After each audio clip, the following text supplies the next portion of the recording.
गंगाराम अपने गांव में कई सालों से फूल बेचने का काम कर रहा था। उनके घर के बाहर एक बहुत ही सुंदर बगीचा था। गंगाराम की पत्नी सावित्री उस बगीचे का बहुत ही अच्छे से ख्याल रखती थी और उसकी मेहनत का ही फल था कि वो बगीचा हर वक्त रंग बिरंगे और बहुत सारे फूलों से भरा रहता था। आप इतनी जल्दी आ गए? अभी तो शाम भी नहीं हुई। तो क्या करता, सारा दिन धूप में खड़ा रहता क्या? उससे भी कुछ नहीं होता। अब कौन खरीदेगा इन फूलों को? कोई इन्हें खरीदेगा तो तब जब आप इन्हें बेचने की कोशिश करोगे। अब ये सारे फूल सुबह तक मुरझा जाएंगे और किसी काम के नहीं रहेंगे। सावित्री, तू समझ नहीं रही है। अब गांव में लोग बदल गए हैं। अब किसी को ना तो सजावट के लिए ताजे फूल चाहिए और ना ही पूजा में चढ़ाने के लिए। मैं बोल रहा हूँ, अब कुछ और धंधे के बारे में सोचना चाहिए हमें। कोई नया काम शुरू करने के लिए पैसे भी तो नहीं है हमारे पास। ले देकर बस यही फूल हैं, इनके अलावा और कुछ भी नहीं। तो अब मैं क्या करूँ, तू ही बता मुझे। ऐसा करो, आप इन फूलों को हाईवे के पास जाकर बेचो। वहाँ शहर को जाने वाली और शहर से आने वाली कई बसें रुकती हैं। मुझे लगता है कि गांव के लोग भले ही ना खरीदे, पर शहर के लोगों को हमारे फूल बहुत पसंद आएंगे। सावित्री उम्मीद का दामन थामे हुए थी, लेकिन गंगाराम एक नंबर का आलसी था। सावित्री के जोर देने पर वो अगले दिन फूल लेकर हाईवे के पास जाकर खड़ा हो गया। पूरे दिन वहाँ से कई बसें गुजरी, लेकिन गंगाराम ने किसी के पास जाकर अपने फूल बेचने की कोशिश तक नहीं की। नतीजा, यहाँ भी उसकी कोई कमाई नहीं हुई। पता नहीं क्या हो गया है लोगों को। मैंने कहा था सावित्री को, नहीं बिकेंगे ये फूल। शाम हो चुकी थी और धीरे धीरे अंधेरा होने लगा था। गंगाराम वहाँ बिल्कुल अकेला था। वो घर की तरफ जा ही रहा था कि तभी उसे पास ही कुछ हलचल सुनाई दी। उसने फौरन पलटकर देखा तो वहाँ पर एक एटीएम था, जिसके अंदर रखी मशीन को दो लोग खोलने की कोशिश कर रहे थे। ए, क्या कर रहे हो? रुक जाओ, रुको, अभी पुलिस को बुलाता हूँ मैं, रुको तुम। ये देखकर वो दोनों लड़के वहाँ से भाग निकले। वो लड़के एटीएम मशीन का एक हिस्सा खोल चुके थे। ये देखकर गंगाराम फौरन एटीएम मशीन के पास गया और उसने उस मशीन के अंदर झांकने की कोशिश की। ये क्या, लगता है मेरी किस्मत ही फूटी है। इतना अच्छा मौका था, लेकिन इस मशीन में तो एक फूटी कौड़ी भी नहीं है। कोई फायदा नहीं, न इस मशीन का और न इन फूलों का।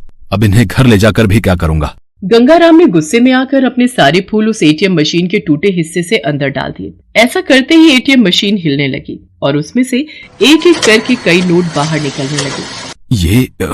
ये तो पैसे हैं, वो भी इतने सारे। ये तो कमाल ही हो गया। गंगाराम बिना देर किए सारे नोट समेटने लगा। फिर अचानक उसे कुछ ख्याल आया और वो एटीएम के चारों तरफ देखने लगा। क्या ढूंढ रहे हो? फिक्र मत करो, यहाँ कोई कैमरा नहीं है। कौन है? सामने आओ। ये कौन बोला अभी? यहाँ तुम्हारे और मेरे अलावा और कोई नहीं है। ये मैं हूँ, तुम्हारे सामने खड़ी एटीएम मशीन। क्या? पर तुम बोल कैसे सकती हो? ये सवाल जरा पेचीदा है, लेकिन इसका जवाब सीधा सा है। मैं एक जादुई एटीएम मशीन हूँ। क्या कहा? जादुई मशीन? पर मैं कैसे मान लूं? तुम साबित करो। तो फिर ठीक है, तुम मेरे अंदर कुछ और फूल डालो और मैं उनके बदले तुम्हें पैसे दूंगी। गंगाराम के पास मशीन के अंदर डालने के लिए अब एक भी फूल नहीं बचा था, लेकिन उसे उस एटीएम मशीन को तो आजमाना ही था। वो फौरन एटीएम से बाहर आया और पास ही उगी एक झाड़ी से दो जंगली फूल तोड़ कर ले आया। उन फूलों को एटीएम मशीन में डालते ही उसमें से फिर दो नोट बाहर निकले। अरे, ये तो कमाल हो गया। क्या मैं तुम्हें अपने साथ ले चलूं अपने घर? वहाँ बहुत सारे फूल हैं, लाल, पीले, नीले, गुलाबी, बहुत सारे। नहीं, अब इतना भी मत उड़ो तुम। अगर मुझे अपने घर लेकर जाओगे तो सीधे जेल के अंदर डाल दिए जाओगे। अभी चुपचाप घर जाओ और कल फिर आना।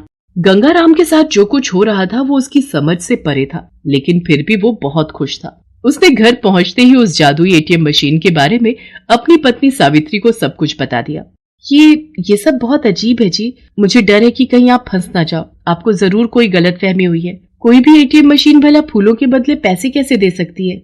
ओहो सावित्री, तू ना सोचती बहुत है। यही परेशानी है तेरे साथ। ये सब छोड़ और मुझे ये बता कि अभी अपने बगीचे में कितने फूल होंगे? तो काफी सारे। बहुत बढ़िया, तो चल मेरे साथ, सारे फूल तोड़कर ले आते हैं। अरे पर अभी तो अंधेरा हो गया है। दिन छिपने के बाद कोई फूल नहीं तोड़ना चाहिए। भूल गए क्या?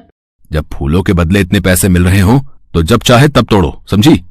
गंगाराम की जिद के आगे सावित्री को झुकना पड़ा। उन दोनों ने मिलकर एक रात में ही बगीचे के सारे फूल तोड़ लिए और फिर अगले दिन वो पहले से 4 गुना फूल लेकर उस हाईवे पर पहुंच गए। इत्तेफाक से उस दिन कई ग्राहक उसके पास आए जो उससे फूल खरीदना चाहते थे, लेकिन गंगाराम ने एक भी फूल किसी को नहीं बेचा। उसे तो बस शाम होने का इंतजार था। लगता है ये वक्त सही है। आसपास कोई भी नहीं है। चलो, इन फूलों को पैसों में बदलने का वक्त आ गया है। गंगाराम एक बार फिर एटीएम के अंदर गया, लेकिन इस बार एटीएम मशीन पहले से खुली हुई नहीं थी। ये देखकर गंगाराम कुछ घबराया, लेकिन फिर उसने हिम्मत करके एटीएम मशीन को खोलने की कोशिश की।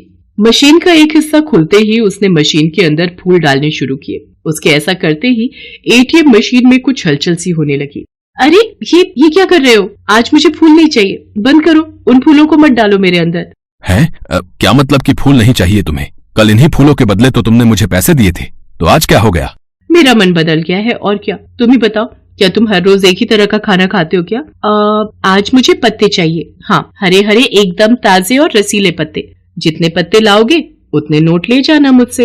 उस एटीएम मशीन की बात सुनकर गंगाराम को गुस्सा तो आया, लेकिन फिर भी उसने खुद पर काबू रखा और फौरन एटीएम के बाहर आकर पास के जंगल में चला गया। उसने कुछ ही देर में वहां से काफी सारे पत्ते इकट्ठे कर लिए और फिर उन्हें ले जाकर एटीएम मशीन में डाल दिया।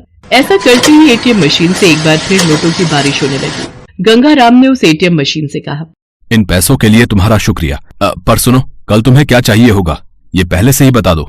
गंगाराम के कई बार पूछने पर भी एटीएम मशीन ने कोई जवाब नहीं दिया। फिर गंगाराम सारे पैसे लेकर घर चला गया। एटीएम मशीन हर रोज उससे कुछ न कुछ नया लाने को कहती, जिसके बदले गंगाराम को ढेर सारे पैसे भी मिल जाते।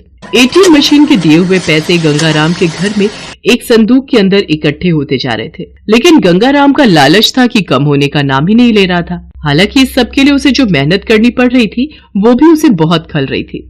ये एटीएम मशीन तो मुझसे बहुत मेहनत करवाती है, पर पैसे भी तो चाहिए, कुछ तो दिमाग लगाना होगा मुझे।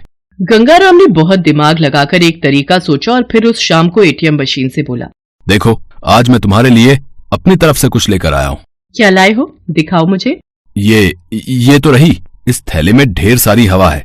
तुमने इससे पहले इस हवा के जैसा स्वाद नहीं चखा होगा। अरे ये लो, मैंने ये सारी हवा तुम्हारे अंदर डाल दी। लाओ, अब मुझे मेरे पैसे दे दो। तो आखिरकार लालच ने मेहनत को हरा ही दिया। ठीक है, मैंने तुम्हारी हवा रख ली, अब तुम मेरे ये नोट रखो। एटीएम मशीन के ऐसा कहते ही एक बार फिर नोट निकलने शुरू हो गए, लेकिन इस बार वो नोट बहुत अलग थे। असल में वो सिर्फ कागज के टुकड़े ही थे जिन पर कुछ भी छपा हुआ नहीं था। ये देखकर गंगाराम गुस्से से लाल हो गया।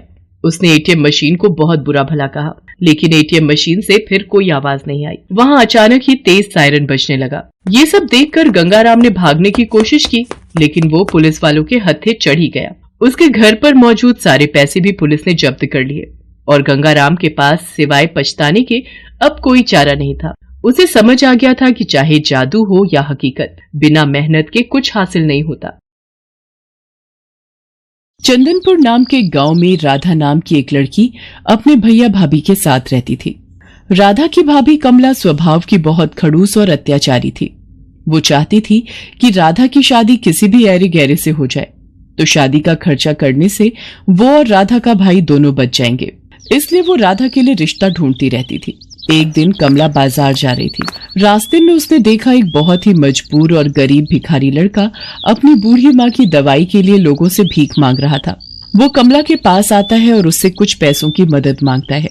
मेरी मदद करो, मेरी माँ बहुत बीमार है और मेरे पास उनके इलाज के लिए बिल्कुल भी पैसे नहीं है। मैंने बहुत लोगों से काम मांगा पर कोई भी मुझे काम नहीं देता। मेरी मदद कर दो, आपकी बहुत मेहरबानी होगी। ये भिखारी लड़का मेरे बहुत काम का है। अगर मैं इस भिखारी से राधा की शादी कर दूं, तो हम उस आफत से छुटकारा पालेंगे और हमें 1 रुपया भी राधा की शादी में लगाना नहीं पड़ेगा और हमारे सिर से बला टल जाएगी। फिर हम पति पत्नी आराम से रह सकेंगे। मैं तुम्हें पैसे दे सकती हूँ, पर तुम्हें मेरे लिए काम करना होगा। आप जो कहोगे मैं करूँगा, पर इस वक्त मेरी माँ के इलाज के लिए मुझे पैसे दे दो। कमला उस लड़के को कुछ पैसे दे देती है और घर आ जाती है। अगले दिन राधा का भाई योगेश काम पर जा रहा था। तभी वो योगेश से बोली, योगेश, मैंने अपनी राधा के लिए एक बहुत ही अच्छे लड़के का रिश्ता देखा है। अगर तुम हाँ कहो तो मैं उस लड़के को आज ही घर पर बुला लेती हूँ। पर कमला, लड़का कैसा है, क्या करता है, कैसा खानदान है? हमें ये सब भी तो देखना पड़ेगा कि नहीं? बस आ गई ना वही बात तुम्हारे दिमाग में। तुम तो सोचते हो कि मैं कमला की भाभी हूँ। माँ होती तो वो उसके लिए अच्छा रिश्ता ढूंढ कर लाती। रहने दो, तुम तो मुझे अपना समझते ही नहीं हो। भला मैं अपनी राधा के लिए कोई गलत रिश्ता ढूंढकर थोड़ी ना लाऊंगी। नहीं, मेरा मतलब वो नहीं था। अच्छा ठीक है, शाम को तुम लड़के को घर पर बुला लो, मैं जल्दी घर आ जाऊंगा। है? कमला जिस लड़के को घर पर बुलाती है वो कोई और नहीं बल्कि वही भिखारी लड़का था। जिसकी मदद उसने बाजार में की थी। उस लड़के का नाम सोहन था। ये सारी युक्ति कमला की ही थी। उसने सोहन को अच्छे कपड़े खरीदने के लिए पैसे दे दिए थे ताकि वो देखने में अच्छे खानदान का लगे। सोहन तैयार होकर घर आ जाता है। सोहन की मजबूरी ये थी कि वो एक गरीब भिखारी था और कमला ने उसकी माँ के इलाज के बदले में जो शर्त रखी थी वो उसे मजबूरी में माननी पड़ी।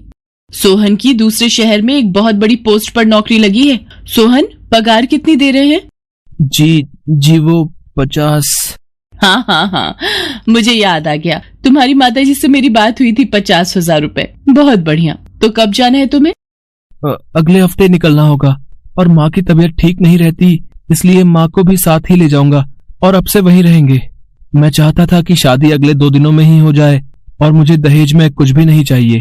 तुम्हारे उच्च विचार देखकर मैं बहुत खुश हूँ सोहन बेटा, पर इतनी जल्दी हम कुछ तो तैयारी करना ही चाहेंगे। राधा मेरी इकलौती बहन है। अरे, आप भी कैसी बातें करते हो? हम भी बेटा दहेज लेने और देने के बिल्कुल खिलाफ हैं। शादी अगले 2 दिन बाद ही होगी। कमला ने सोहन को सब कुछ समझा बुझा दिया था। बेचारा सोहन उसे झूठ बोलना पड़ रहा था। योगेश भी उनकी बातों में आ गया और राधा की शादी सोहन के साथ हो जाती है। थोड़े बहुत कपड़े और सामान लेकर राधा अपने मायके से विदा हो जाती है। पर शादी के बाद सोहन राधा से कुछ भी नहीं छुपाता। वो उसे शुरू से लेकर आखिर तक की सारी सच्चाई बता देता है। और यह है सारी सच्चाई राधा।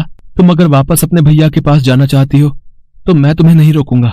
कमला भाभी ने मेरी शादी भले आपके साथ किसी भी तरह की हो, पर आप मेरे पति हैं और माँ जी मेरी माँ है। आप दोनों जहाँ रहेंगे मैं वहीं रह लूंगी। मैं वापस जाकर अपने भैया को और कष्ट नहीं देना चाहती। राधा सोहन और उसकी माँ के साथ दूसरे गांव के लिए चल पड़ती है। राधा के पास जो थोड़े बहुत पैसे थे वो खर्च हो गए। सोहन और राधा मिलकर गांव के पास ही एक झोपड़ी तैयार कर लेते हैं और राधा अपनी सास और सोहन के साथ उस झोपड़ी में रहने लगती है। सोहन के पास कोई काम नहीं था, इसलिए वो राधा के साथ मिलकर जंगल से लकड़ियां काट कर लाता था और उसी को बेचकर वे गुजारा करते थे। एक दिन सोहन और राधा जंगल में लकड़ियां काटने गए हुए थे। अचानक बहुत तेज मूसलाधार बारिश हो गई। वो दोनों कुछ देर जंगल में ही रुक गए। तभी उन्हें किसी के कराहने की आवाज आती है। वो दोनों देखते हैं गहरे गड्ढे में एक बूढ़ा व्यक्ति गिरा हुआ है और बहुत ही कमजोर हालत में है। राधा और सोहन किसी तरह से उस बूढ़े व्यक्ति को गड्ढे में से बाहर निकालते हैं और अपनी झोपड़ी में ले जाते हैं और उस बूढ़े व्यक्ति की बहुत सेवा करते हैं। अगले दिन बूढ़े व्यक्ति को होश आता है। तुम दोनों ने मेरी जान बचाकर मेरे ऊपर बहुत बड़ा एहसान किया है। मैं पेशे से एक जादूगर हूँ। जंगल के रास्ते घर जा रहा था। गड्ढा झाड़ियों से ढका हुआ था। शायद किसी ने जंगली जानवर को पकड़ने के लिए ही वो गड्ढा खोदा था। पता नहीं, शायद बारिश में नजर नहीं आया और मैं उस गड्ढे में गिर गया। तुम दोनों वहां नहीं आते तो मैं शायद बच भी नहीं पाता। बाबा, ये गरम गरम हल्दी वाला दूध पी लीजिए। अच्छा, तुम सब यहाँ रहते हो? सोहन उस बूढ़े जादूगर को अपनी सारी बात बताता है। अब तुम सबको परेशान होने की कोई जरूरत नहीं है। आज से ये झोपड़ी एक जादुई आलीशान झोपड़ी में बदल जाएगी और तुम जो कुछ भी मांगोगे वो पल भर में पूरा हो जाएगा। इतना कहकर वो बूढ़ा जादूगर वहां से चला गया और उनकी वो झोपड़ी आलीशान बन गई। अब राधा, सोहन और उसकी माँ आराम से उस आलीशान झोपड़ी में रहने लगे। उनके पास किसी भी चीज की कोई कमी नहीं थी। राधा, सचमुच तुम हमारे लिए लक्ष्मी रूप में आई हो। तुम्हारे आते ही हमारे सारे दुख दूर हो गए। माँ जी, मैं चाहती हूँ मैं कुछ दिनों के लिए भैया भाभी से मिलाऊं।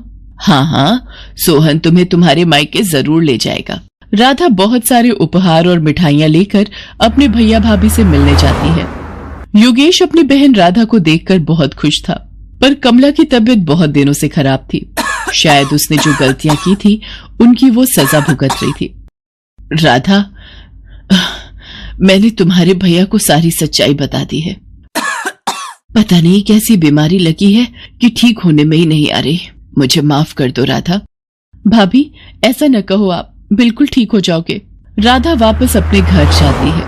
मेरी भाभी की बीमारी दूर हो जाए, ऐसी दवा मुझे मिल जाए। राधा वो दवाई अपनी भाभी को पिलाती है और उसकी भाभी बिल्कुल ठीक हो जाती है और राधा को गले लगा लेती है। उस दिन से राधा अपने परिवार के साथ खुशी खुशी जीवन बिताने लगती है। हेलो दोस्तों, कैसे हैं आप सब? हमारी कहानियाँ देखने के लिए हमारे चैनल को सब्सक्राइब कीजिए और हाँ, बेल आइकॉन पर क्लिक करना मत भूलिएगा।